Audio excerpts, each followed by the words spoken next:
Hello and welcome to this recording of the Partners 2020 Ask the Experts session for Modern Languages. This session was hosted by our careers consultant for Modern Languages, Joss Harrison, and she was joined by three of our Newcastle University graduates from 2018. The first is Dawn Ho, Translation Project Manager at AccuEast, and we also have Eleanor Latus, Senior Allocation Analyst at TJX Europe. Finally, they're joined by Ruta Vikate, who after studying modern languages decided to forge a career in higher education and now works as a student employment assistant in the NCL internships team at Newcastle University Careers Service. Both Dawn and Eleanor will be providing a short talk to tell you a little bit more about themselves, their time at university and their careers to date, before Joss leads Dawn, Eleanor and Ruta in a Q&A with questions that have been submitted prior by you, the partner students. Without any further ado, we're going to hand over to Dawn for her talk. I hope everyone's doing well and staying safe.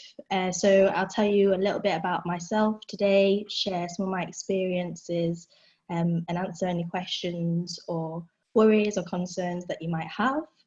And just another thing, feel free to connect with me on LinkedIn. If you have any questions after the session, you can drop me a message and I'll be happy to help. So I'm Dawn. I graduated in the summer of 2018 and I studied modern languages, translation and interpreting. And the languages I studied were French and German. During my time at uni, I had lots of different opportunities, different internships, language courses. I was part of lots of different societies and I was part of a sports team.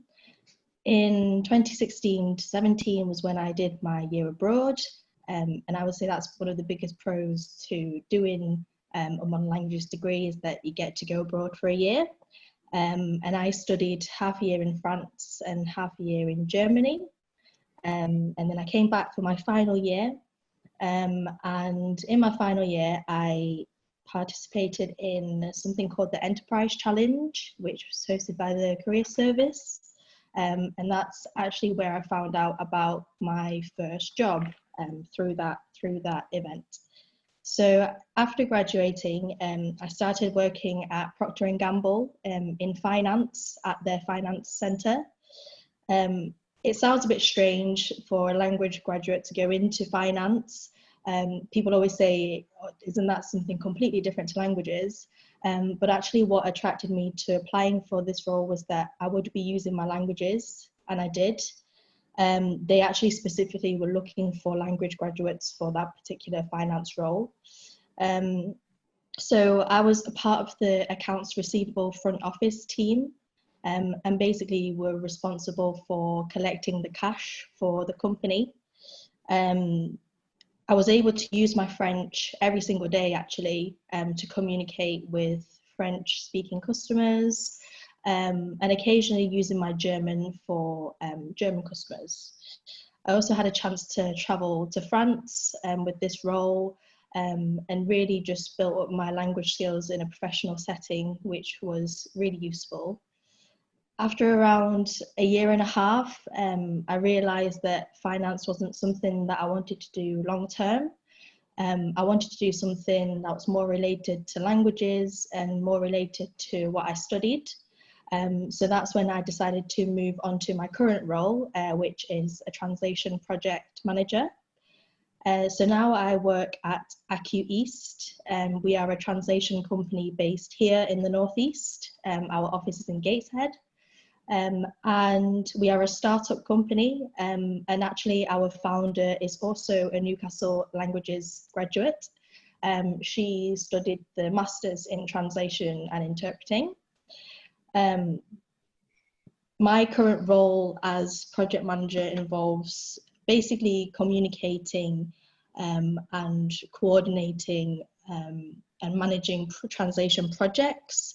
So that means speaking with clients and our linguists to make sure that we are providing high quality translations, offering good language services, and really meeting the client's needs.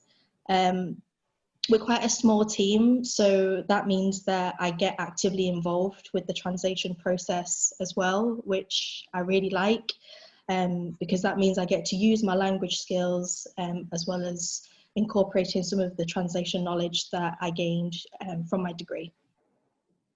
That's it. That's great. Thank you very much, Dawn. Thank you.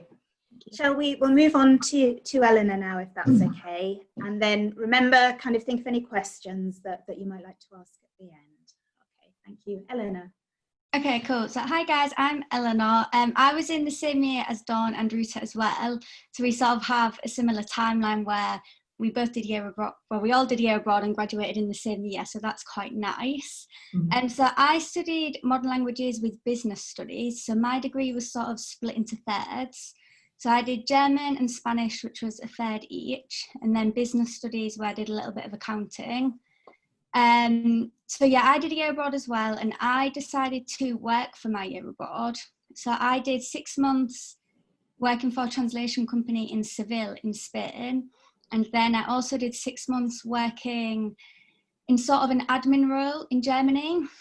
And I loved my year abroad. I think when you're in second year and you're getting ready to sort of go, it feels so scary, and like you're really nervous that you won't like make any friends. But I think I could say for all of us that your year abroad is the best part of your degree. It's absolutely amazing. You have so many good experiences and your language has improved so much. So I really loved my year abroad. And then I graduated in 2018 as well. I took a few months off where I didn't want to go straight into sort of a graduate role. And then in February 2019, I started working for TJX Europe, which is TK Maxx. So I work in the head office here in Watford in merchandising. So merchandising is basically the buyers buy the goods, and in merchandising we decide shipping strategies, and we decide physically where we want the goods to go and which shops we want to sell them in. So that's my day-to-day role. And I joined on the graduate program, which lasts a year. And it's marketed as for different languages, but it's basically the same program for everybody. So I did the German speaking one. So I'm really lucky that I get to speak. I have quite a few international buyers, so I'm quite lucky that I can speak to them in German. And then what's really great about my company is that they really encourage international travel. So between every 6 and 8 weeks, we get to go to Europe, so either Germany or Poland usually, and visit our stores. So that's a really good way to sort of keep your language skills going. It's such a benefit being able to speak that language, even if it's just a little bit, and it isn't your strongest language. It's still really great to be able to do that. So yeah, it's the program was marketed as for language speakers, which really attracted like a lot of my friends from work. We can speak languages. But initially I was quite disappointed with how much we really get to use them. So that's just something to be aware of, I guess, in quite a few years' time when you do graduate, just considering sort of what role you're going into. But the job in general is really good and I really enjoy it. Yeah, so that was sort of all I prepared. If there's any questions, same as Dawn, feel free to add me on LinkedIn, send me a message if you think of anything after this session, or if you need any help with anything. Yeah. That's brilliant. Thank you so much. Thank you, Dawn and Eleanor, for that great insight.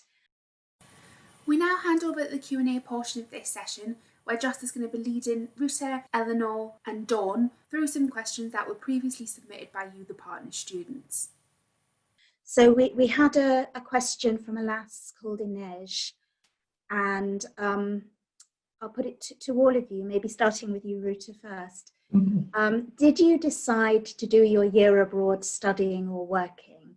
And Inej said that she sees the value of gaining work experience abroad, but finding a job in a different country seems scary. What are the pros and cons? What do you have to say about that, Ruta? Yeah, so I think that's a really good question, and you know, something that you'll consider a lot as a language student. Do I want to work? Do I want to study?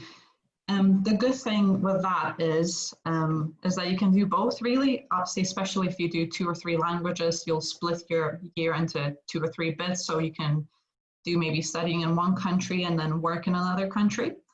I think both are really great options. For me personally, I started my year abroad thinking I really want to work. I only want to work. I did not want to study, and I think a lot of students might think that way. Now looking back, I did end up studying in Germany, and I was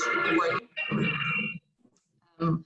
So I enjoyed both of those experiences in different ways.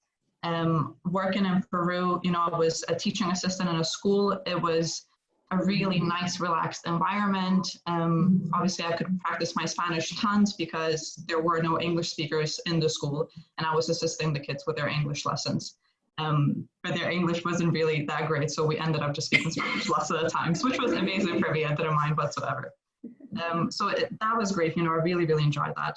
And then in Germany, again, as I've said, I really wanted to find work. However, I didn't just want to go for any role just for the sake of working and sort of earning money. So I did ended up studying in Augsburg, in Bavaria, in Germany. And actually, I went into that thinking, oh, this is not going to be great. I really don't want to study. This is going to be so hard. It ended up being the most amazing experience ever, really, because when you're sort of forced to converse in German all the time, 5 days a week, you just have no choice but to become better at it, and that's what I really needed. I needed a big push to sort of go from being okay to being somewhat good. So studying at the university really did that for me, I feel like. And it was really interesting, obviously, seeing how the university system works in a different country.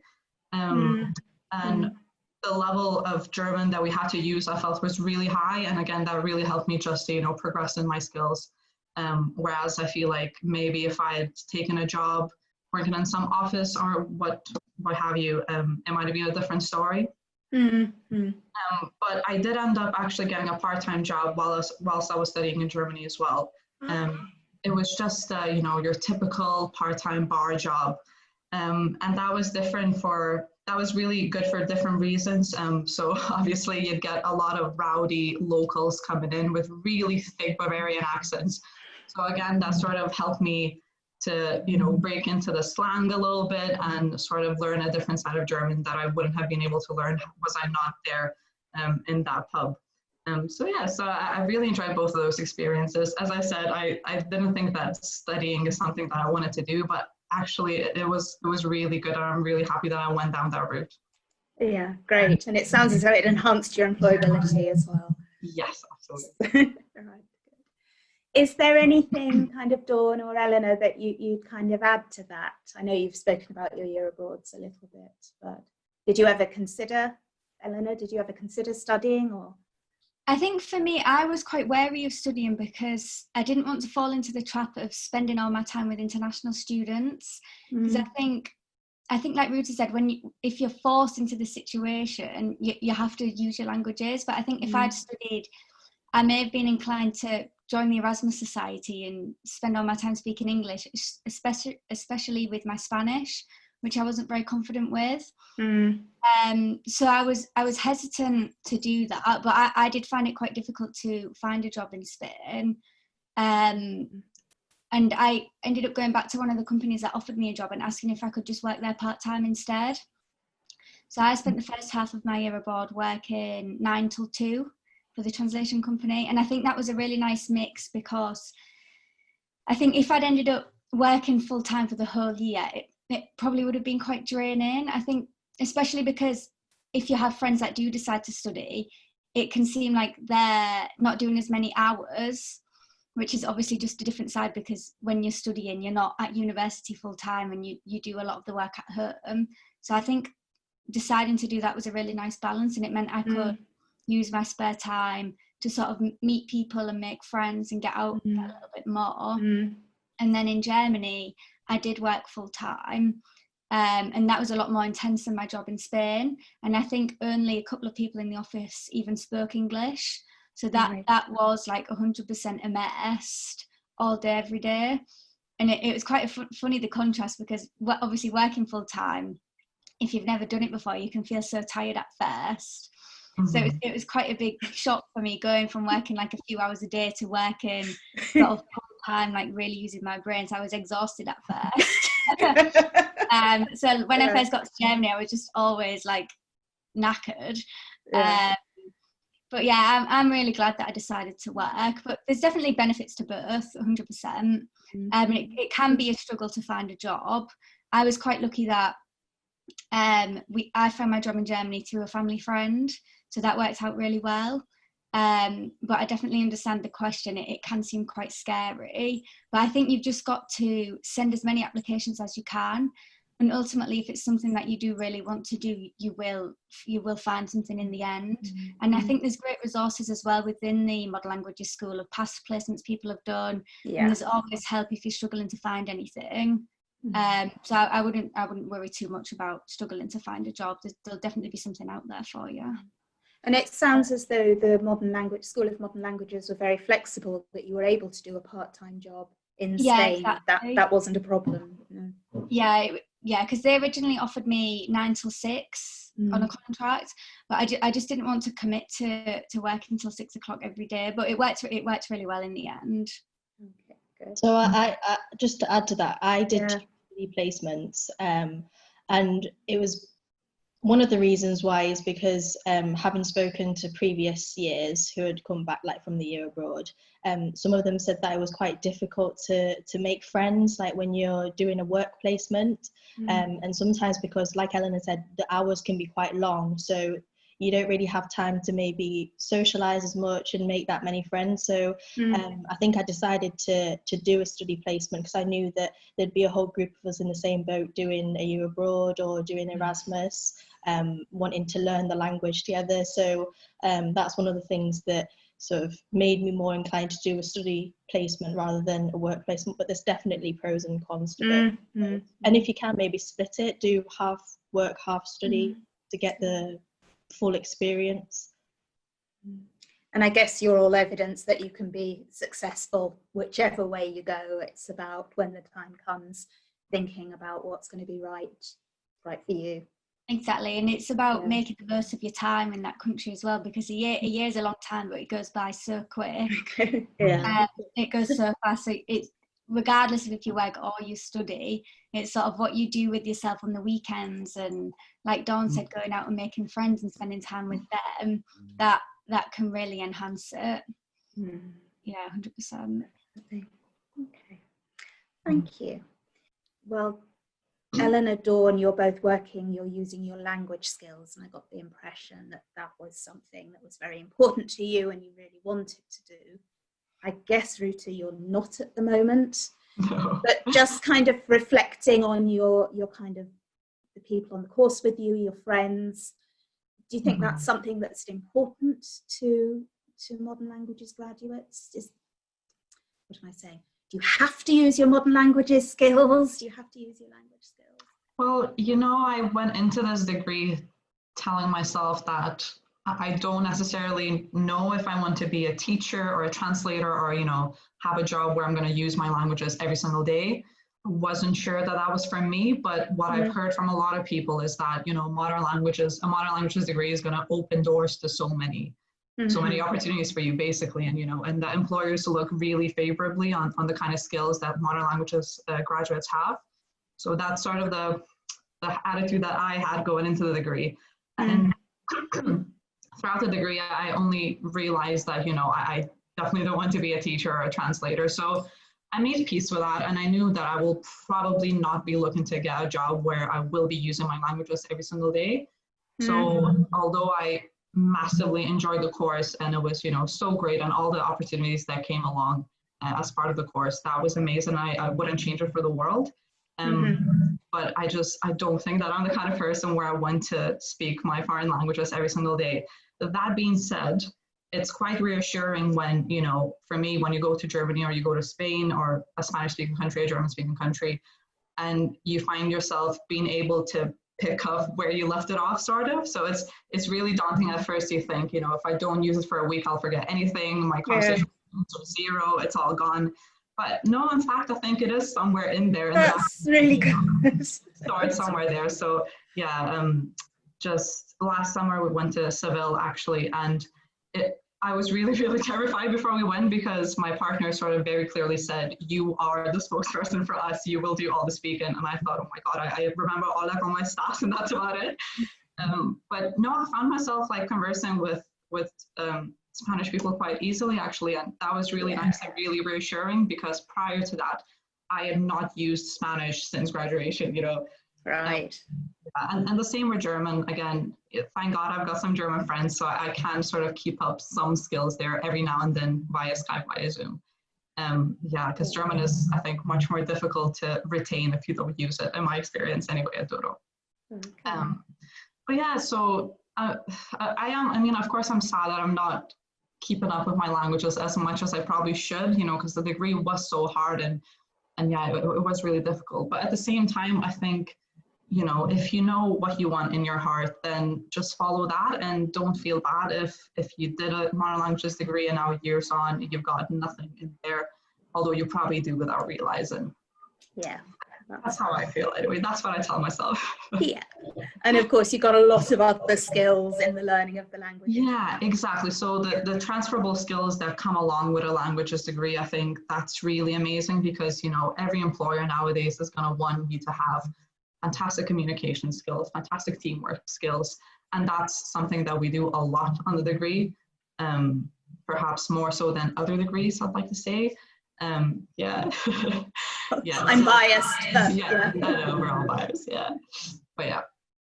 Yeah, because I was just going to add, you know, even if you're not using your languages every single day, from that degree, you've still built up and you've still got a lot of transferable skills and the skills that you've picked up from it. So just because you're not using it directly doesn't mean that it's totally like useless, or it is still useful to have. And I think, you know, I think studying languages, you're not just tied down to one specific sector of work, and you're not just restricted to like one job role, like you are if you study, I don't know, like medicine or something. So I think there are lots of opportunities out there for language graduates, whether that is directly using your languages or maybe not as direct. There are still so many things out there to do.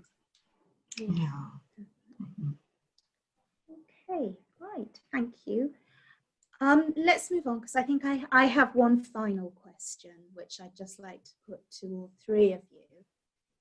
And that is this. So considering your time at university and your career subsequently, what one bit of advice would you like to share with partner students going to do languages? I'll put that to you first, Ruta. Okay. Well, this is going to sound really biased, but honestly, from the bottom of my heart, my top tip is to explore your career service. Know exactly what kind of help you can get there, because there's a lot of help that you can get. And I know from being a student and now from working at the career service that not that many students know just how much help you can get at the career service. You know, and it's the kind of help that you can access up to 3 years after graduation as well, not just whilst you're a student. So I think that's, you know, something to explore, because the help that you get, it's fantastic, you know, from getting your CV checked by an expert to practicing and interview questions with another expert, to getting just careers advice. You know, if you're not sure at all which direction you want to go in with your degree, there's people at the career service that can help you with that. And, you know, I consider myself quite a heavy career service user when I was a student, but now actually working here, I realized, you know, there's so much more that I haven't explored when I was a student. I'm angry at myself. So yeah, but I know that loads of students just don't ever step into the career service until their final year. And that is just such a waste of your time, I think, because you could get into internships, into placements, volunteering. There's all sorts of opportunities at the career service. So you just have to, you know, go in and really explore it from your first year. Yeah, I completely agree with that. For me, I went to practice my interview questions like in my final year. I went almost every week to the career service, you know, got advice, got support, and you can just drop in. You don't even need to, I think if that's still right, you can just drop in, you don't have to book And it's just so easy to use. It's so resourceful. And even after I graduated, I was really grateful. Joss still helped me with, you know, moving on to the next stage of my career. And really, I think people don't realise how much support there is. And my boss, actually, she founded our company with the help of the career service and the startup team. So, you know, if that's something you want to do as well, there's support for that. So I would say that's one of my tips as well. But another one, Sorry, so much for you. This is the top tip. This is the top tip, yeah. I would say just to keep an open mind and don't be afraid to try different things. Like I said before, you're not tied down to a particular type of work, particular sector. So there are so many opportunities out there for us. So keep your options open and just try different things and explore, because you don't know if you're gonna like something. Like for me, I tried finance, okay, it wasn't for me, but at least I still gained a lot of experience and I learned a lot from that. So yeah, just keep an open mind and try different things. Thank you, Dawn. I will be paying Ruta and Dawn in cake or large amounts of money at a later date. Oh, no. Eleanor, what is your top tip?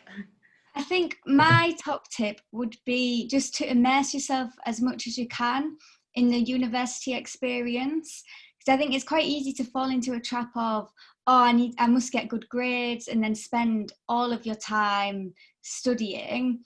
But I think it's really important to make the most of what the whole university experience has to offer. Like Dawn said, there's so many great societies, sports clubs to join. I actually joined the pole dancing society, which was so much fun. Like, there's so much that's available to do. I'd be wary of spending too much time studying and not making the most, because once you start working, then you're working for the rest of your life. So definitely make the most of it while you have the chance.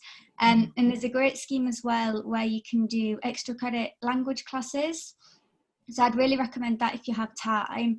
In my final year, I did a beginner's Arabic course for one semester, and that was so much fun. It's just 2 hours a week, and then you have assessments at the end of the semester, but it adds so many extra skills, and it's something that looks quite good on your CV. You think, oh, I did extra credit, and it really makes your extracurricular section of your CV look good alongside the societies and any clubs that you do. So that would be my top tip. Yeah, thank you. They're all great tips. And whether you're watching us live or you're watching this back, I beg your pardon, later, yeah, remember those, they're great tips. Okay, well, I'd just like again to say thank you so much for taking the time to do this, for the preparation and giving us the time now. Thank you for tuning in to this recording of the Partners 2020 Ask the Expert session. We hope you found the discussion and the presentations from our guests useful and insightful. Remember to stay up to date with further advice from alumni and industry professionals. Subscribe to our Newcastle University Career Service YouTube channel, and you can follow us on our social media channels at NCL Careers on Facebook, Twitter and Instagram. We hope to see you in September. Good luck and take care.